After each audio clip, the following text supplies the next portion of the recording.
رسانه‌های آلمان گزارش داده که 14 پناهجوی افغانستانی که از دولت آلمان وعده پذیرش دریافت کرده بودند، روز پنجشنبه 8 اکتبر از پاکستان به آلمان منتقل شدند.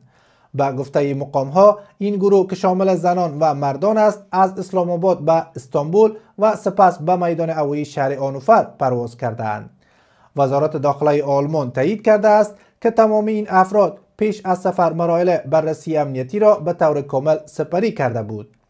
این وزارت گفته است که پناهجویان بر اساس حکم قانونی حق ورود به آلمان را تثبیت کرده بودند.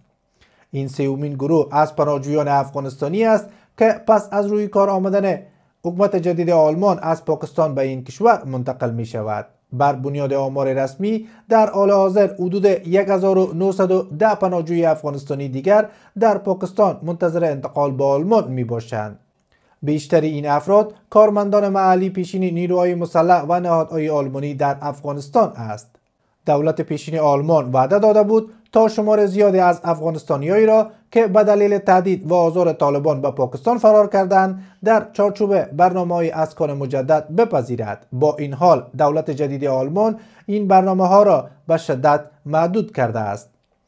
بر اساس گزارش‌ها در هفته‌های اخیر حدود 8 پناهجوی افغانستانی دیگر نیز با حکم دادگاه اداری اجازه ورود به آلمان را دریافت کرده بودند.